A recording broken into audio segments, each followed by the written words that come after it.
안녕하세요. 오늘은 7월 12일 목장 성경 공부로 레위기 23장부터 25장까지를 좀 살펴보도록 하겠습니다.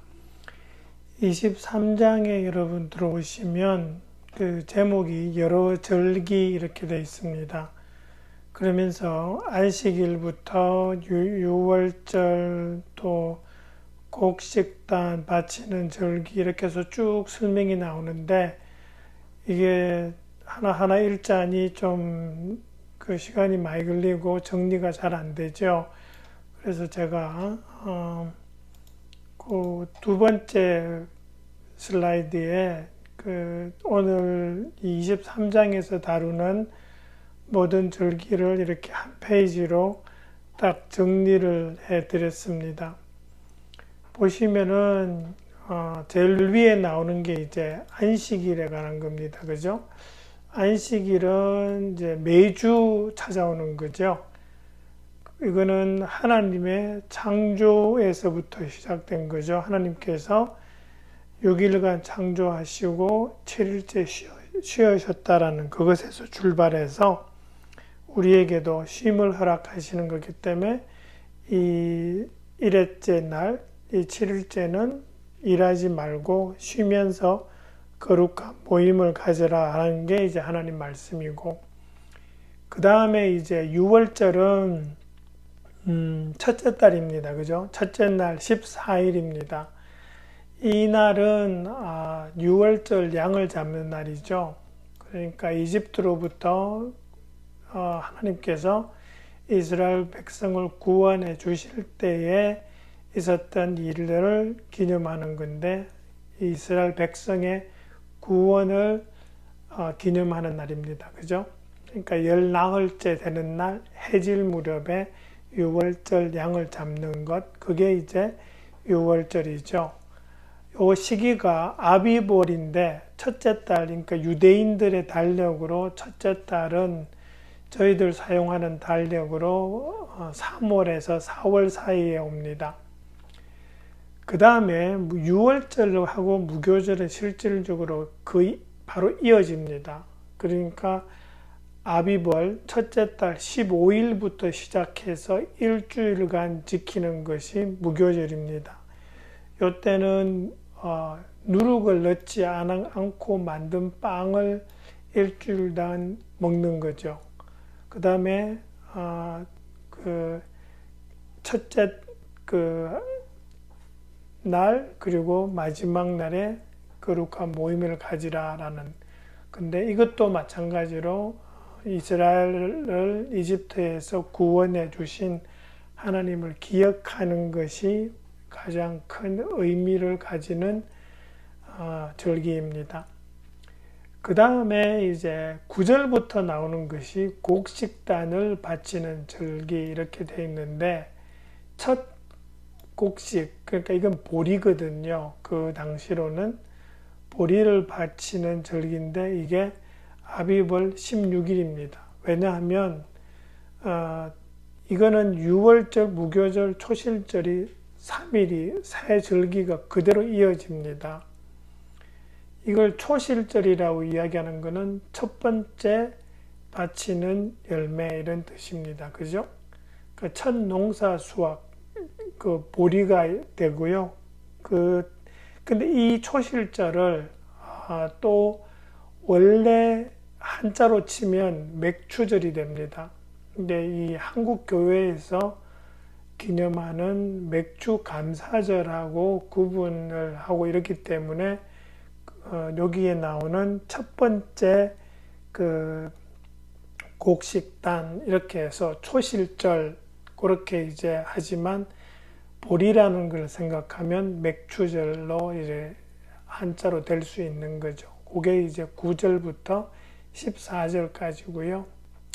그 다음에 나오는 것이 이 초실절로부터 50일입니다. 일주일, 그러니까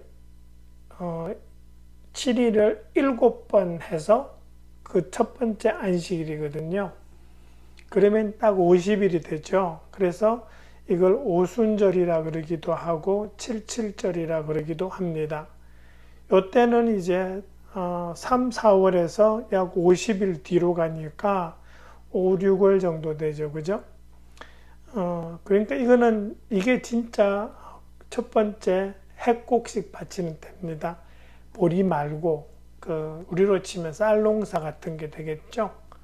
그게 이제 7.7절 오순절이 되고요. 그 다음에 이제 나오는 것이 7월 초하루 안식일 돼 있는데 그거를 나팔절이라고 합니다. 왜냐하면 거기 24절에 보시면 일곱째 달 그 달 초하루를 너희는 쉬는 날로 삼아야 한다 하면서 나팔을 불어 기념일임을 알리고 이렇게 돼 있죠. 그러니까 일곱째 날 첫째 날에 나팔을 불어서 기념한다라는 것을 알리는 날, 그게 나팔절입니다. 그러니까 이 날은 이스라엘을 하나님께 내어드리는 날이라고 할 수 있습니다. 대충 양력 거기가 쓰는 달력으로는 9월, 10월쯤에 오죠. 그로부터 열흘이 지나면 속죄일입니다. 그게 이제 일곱째 달 열흘이죠. 1년에 한 번 이스라엘을 온 백성의 죄를 속하는 날입니다. 그죠? 그게 이제 26절부터 32절에 나오는 날이고요. 그 다음에 이제 나오는 것이 초막절입니다. 33절부터 나오는데, 이거는 보시면은 일곱째 달 첫째 날이 그 나팔절이고, 그로부터 열흘 지나서 속죄일이고, 그로부터 보름, 일곱째 달 보름부터 일주일간, 이것이 초막절입니다. 이때는 어떻게 되냐 하면 이스라엘 일종의 수확을 거의 마무리할 때죠. 그죠? 그러면서 이집트로부터 나와서 계속 초막에서 생활했죠. 이스라엘 백성들이. 그걸 기념하는 겁니다. 실질적으로. 그러다 보니까 사람들이 이제 초막을 짓고 거기에 들어가서 살죠. 그래 보시면 그 42절에 보시면 이렇게 되어 있죠. 이래 동안 너희는 초막에서 지내야 한다. 그렇게 되니까 이 뒤에 43절에 보시면 이집트 땅에서 인도해 낼 때에 그들을 초막에서 살게 한 것을 알게 될 것이다. 이렇게 되는 거죠. 그러니까 이집트에서 나올 때에 살던 그 삶, 그러면서 하나님을 기억하라는 것이 이 초막절의 그 절기를 주신 목적입니다. 이제 보시면 아시겠지만 이 대부분의 절기가 몰려 있습니다. 그죠? 3, 4월 근처. 그러니까 첫째 달과 일곱째 달에 몰려 있습니다. 첫째 달은 하나님께서 이스라엘을 이집트 땅에서 빼내오신 그것을 기념하면서 감사하고 하나님께 또 기억하는 것이 제일 핵심이고요. 그로부터 좀 뒤로 가서 5, 6월 근처에 이제 그 추수를 기념하는 7.7절과 오순절이, 7.7절과 오순절은 같은 날입니다. 실질적으로. 근데 이게 7일을 7번 해서 7.7절 하기도 하고, 거기에서 50째 날 해서 오순절이라 하기도 하고,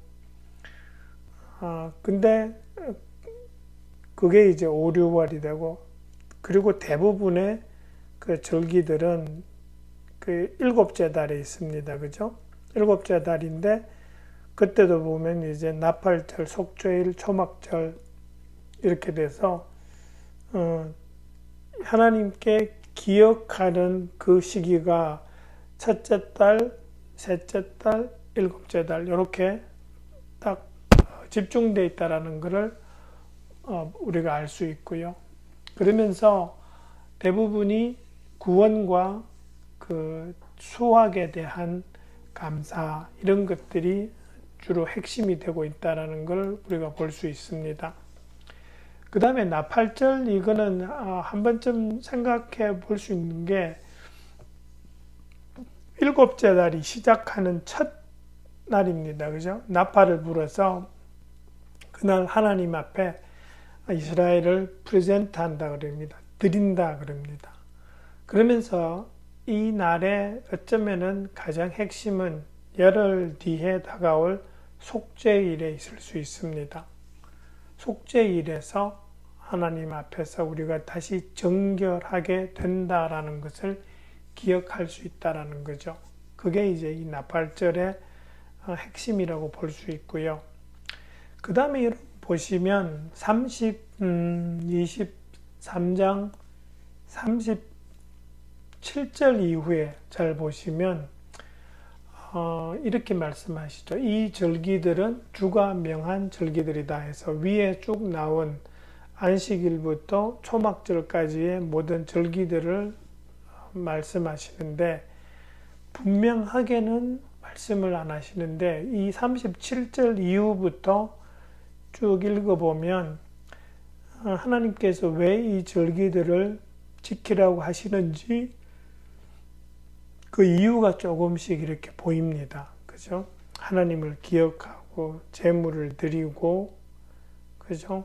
그러면서 감사를 표현하고, 그러면서 일 대신에 하나님을 기억하고, 그러면서 이제 그걸 매년 같은 시기에, 그것도 첫째 달, 셋째 달, 일곱째 달, 이런 식으로 딱딱 기간을 맞추어서 하나님 앞에서 하나님을 기억하는 시간을 하나님께서 딱 주셨다라는 걸 우리가 기억해 볼 수 있는 거죠. 그만큼 하나님께서 사람들로 하여금 하나님 앞에 기억하고 또 정결하게 할 수 있는 그런 기회를 아주 시스테매틱하게 이렇게 마련해 주셨다라는 것을 알 수 있다라는 겁니다.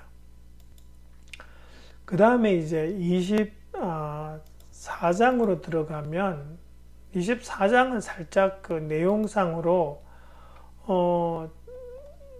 살짝 좀 생뚱맞습니다. 절기를 이야기하시다가 갑자기 24장 앞에 성소에 켜놓은 등불이 나오고 상이 나오고 그렇게 됩니다. 그죠? 그래서 이건 내용상으로 여러분 보시면 23장은 25장으로 연결되어지는 것이 사실은 맞습니다. 그래서 24장에서는 좀 살펴보고 싶은 것이 중간에 나오는 그 외국 사람에 대한 법, 이렇게 된 그 부분부터 좀 보고자 합니다. 여기에서 뭐가 나오냐 하면 한 사람이 하나님을 모독하는 말을 합니다. 근데 이 사람이 아버지는 이집트 사람이고 어머니가 이스라엘 사람입니다. 근데 기본 이스라엘은 모계 사회입니다. 그래서 어머니가 이스라엘 사람이면 이스라엘 사람으로 이렇게 인정을 해 줍니다. 디모데가 그런 사람입니다. 그죠? 근데 이 아들이 이집트 사람과 이스라엘 여자 사이에서 난 이 아들이 주님의 이름을 모독하면서 저주하는 말을 합니다. 그런데 하나님의 이름을 모독하지 못한다라는 것은 십계명의 두 번째 계명으로 이미 정해져 있었습니다. 그게 이제 출애굽기에 분명히 나오죠. 20장에도 나오고 22장에도 나옵니다. 그런데 처벌을 어떻게 할 것인가가 정해져 있지 않았습니다. 그러니까 이 사람이 분명히 하지 말아야 할 짓을 했는데 어떻게 벌해야 될지가 정해져 있지 않았기 때문에 사람들이 이 사람을 그냥 가두어 놓고 하나님한테 여쭙습니다. 그러니까 이제 하나님이 뭐라 그러시냐 하면은 그 사람을 진 바깥으로 끌어내고 난 다음에 회중이 돌로 쳐서 죽여라 그러십니다. 근데 처벌을 이제 확실하게 하신 거죠.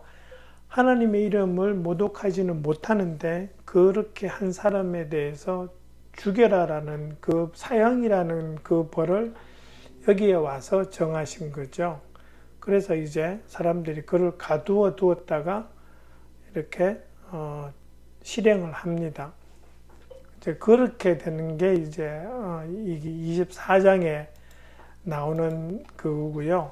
그 다음에 그 뒤에 가 보시면 나오는 거는 다른 사람들에게 피해를 끼쳤을 때에 보상해주는 원칙에 대한 법이 나옵니다. 그게 24장 17절부터 23절까지인데 다시 원칙은 21절까지 있습니다. 그죠? 그 22절, 23절은 다른 내용을 이야기하는 거죠. 근데 보시면 이 보상에 대한 가장 기본적인 원칙은 피해를 끼친 만큼 물어주라는 겁니다. 이게 소위 우리가 말하는 이에는 이, 눈에는 눈, 이거죠. 그러니까 죽였으면 그 사람도 죽여야 됩니다. 근데 실제로 그랬을까는 의심이 갑니다. 그죠? 눈을 다치겠다고 눈을 상하게 하고 그러진 않았을 것 같아요. 그만큼 원칙은 그 피해를 준 그에 상응하는 만큼 갚아야 한다라는 겁니다. 근데 이 부분 보시면 우리 이 세번역 성경은 아주 분명하게 그렇게 되어 있습니다. 뭐냐 하면 이 갚아 주어야 한다. 18절 같으면 물어 주어야 한다라고 되어 있기 때문에 이 지금 피해를 준 사람이 가해자가 피해자한테 배상하는 원칙에 대해서 말씀하신다라는 게 분명합니다. 그죠? 근데 이 비슷한 거에 대해서 마태복음 5장 38절에 이런 게 나옵니다. 그죠? 예수님께서 이 구절을 인용하십니다. 그러면서 남이 너의 오른쪽 뺨을 때리거든 왼쪽 뺨 돌려대고라는 그 말씀 하시죠. 근데 그때는 누구의 관점이냐 하니까 피해자의 관점입니다. 이 레위기는 가해자의 관점으로 지금 기술하고 있는 거고 마태복음의 그 예수님의 말씀은 피해자의 관점으로 말씀하고 있습니다. 그래서 왜 말씀이 다르지라고 할 수도 있는데 실제로는 그 관점이 다르다는 것도 좀 생각해 봐야 됩니다. 그 다음에 24장 22절에 가시 보시면 이렇게 말씀하십니다. 이 법은 이스라엘 사람에게는 말할 것도 없고 함께 사는 외국 사람에게도 같이 적용된다. 나는 주 너희의 하나님이다. 그래서 이 말씀에 따라서 보시면 율법이 이스라엘 사람뿐만 아니라 이스라엘 사람과 함께 사는 외국 사람에게도 동일하게 적용되었다라는 것을 우리가 알 수 있다라는 것입니다. 그 다음에 이제 25장으로 넘어오시면 25장은 크게 두 가지 내용입니다. 안식년과 희년에 대한 내용입니다. 아까 말씀드린 것처럼 이 내용은 사실은 23장에서 그대로 넘어오는 것이 맞습니다. 그죠? 근데 이제 25장 1절부터 7절까지는 안식년에 관한 말씀입니다. 안식년이 뭐냐 하면 사람은 6일 일하고 7일째를 쉬는 것처럼 땅도 6년을 농사를 짓고 1년을 쉬게 하라는 겁니다. 그래서 7년 동안, 6년 동안은 씨 뿌리고 포도밭도 가꾸지만 7년째가 되면 씨 뿌리지도 말고 포도원 가꾸지도 말라라고 하십니다. 그러면 씨 안 뿌려도 뭐 저절로 나는 것들이 거두면 되지 않나 싶은데 그것도 안 됩니다. 저절로 열린 것들도 거두지 말아야 된다고 말씀하십니다. 그래서 땅에서 나는 것은 무조건 거두면 안 되게 됩니다. 왜냐하면 그렇게 해야지 이제 땅이 먹을거리를 더 준다라는 그런 말씀을 하고 계신데 이렇게 되면 사람들이 또 걱정하게 되죠. 그러면 6년째까지 이제 뿌려서 먹고 했는데 7년째에 안 뿌리면 그래도 거두지도 않으면 그럼 7년째를 뭘 먹을 것이며 8년째가 돼서 뿌리면 8년째도 먹을 게 없죠. 8년째도 이제 먹을 게 없는데, 그러면 9년째가 8년째에 뿌리니까 8년째 그해에 안 나고 9년째에 난단 말이에요. 그러면 실질적으로 7, 8, 9, 3년 먹을 게 없습니다. 그러면 이게 어떻게 되느냐라는 그게 문제가 되는데, 하나님께서 그 답을 주시는 게 25장 22절입니다. 이렇게 21절부터 보면 말씀하세요. 21절에 이렇게 말씀하십니다. 그러나 여섯째 해에 내가 너희에게 복을 베풀어 세 해 동안 먹을 소출이 그 한 해에 나게 하겠다. 여덟째 해 곧 너희가 다시 씨를 뿌리는 그 해에 너희는 묵은 곡식을 먹을 것이다. 아홉째 해가 되어서 해곡식이 날 때까지 너희는 묵은 곡식을 먹을 것이다. 그렇게 되어 있습니다. 그래서 하나님께서 안식년에 대비해서 미리 다 이렇게 사람들이 먹고 살 방도를 마련해 주시겠다고 하시는 것이 안식년입니다. 그럼 희년은 뭐냐? 희년은 안식년을 7번 하고 난 다음 그 다음 해입니다. 그러면 이 50년째 되는 거죠. 그래서 이걸 Year of Jubilee라고 합니다. 그죠? 그러니까 뭐 예를 들어서 저번에 돌아가신 영국 여왕이 재위 50년 할 때 그때를 Year of Jubilee라고 그렇게 셀러브레이션 했던 것처럼 50년이 희년 기뻐할 해거든요. 이때는 어떻게 되냐 하면, 이거는 안식년도 안식년이지만 이거는 모든 것을 원래 상태로 되돌린다라는 의미가 더 강합니다. 그 땅을 이렇게 예를 들어서 땅을 분배했잖아요. 그럼 중간중간에 사람들이 그걸 사고 팔았을 거란 말이에요.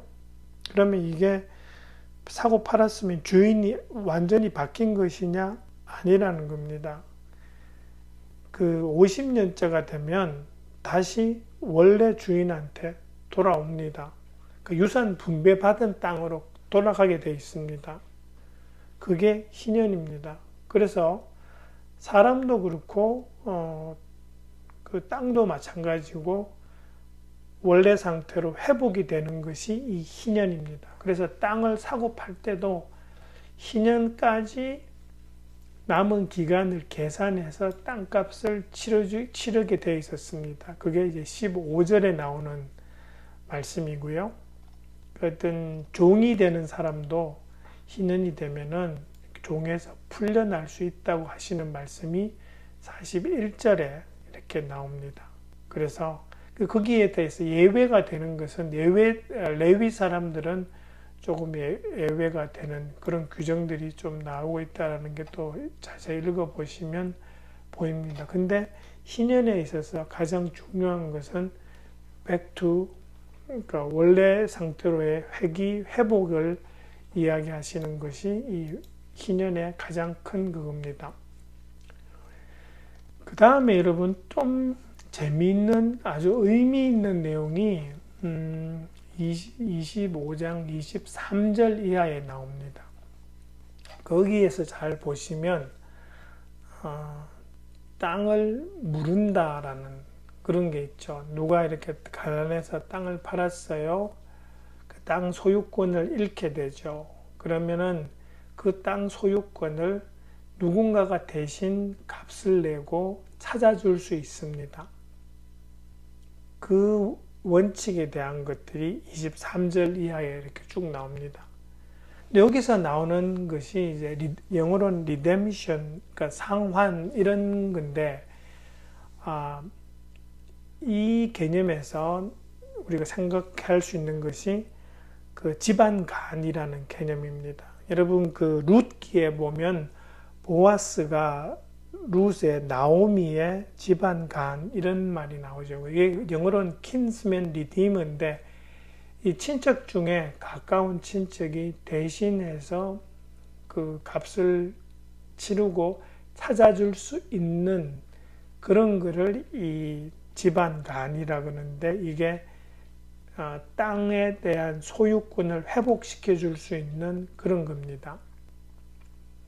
그리고 또 이제 종으로 팔렸을 때도 마찬가지입니다. 다시 말해서 뭔가 나는 능력이 없어서 땅을 잃고 종이 되고 자유를 잃고 이러는데 누군가가 능력이 있는 내 친척 중에 누군가가 집안 가까운 친척이 돈을 주고 해서 나의 신분과 나의 땅을 회복시켜주는 그런 게 있는데 그게 23절 이하에서 쭉 설명됩니다. 이게 왜 중요하냐 하면 이게 예수님에 대한 어떤 기본 개념이 들어오기 때문입니다. 예수님께서 우리에게 오셔서 대신 죄값을 치르시고 우리를 회복시켜 주신 것이죠. 그래서 예수님을 영어로 이야기할 때 리디머 이렇게 이야기하지 않습니까? 그 개념하고 이게 똑같아요. 그죠? 킨스맨, 리디머, 집안간 이런 개념이 지금 이 레위기에서부터 기본 개념이 지금 등장하고 있다라는 것을 우리가 좀 알 수 있다라는 것입니다. 네, 설명하다 보면 하니까 좀 길어졌네요. 예, 오늘은 여기까지 설명하는 거로 그렇게 레위기 23장부터 25장까지 공부를 마치겠습니다. 감사합니다.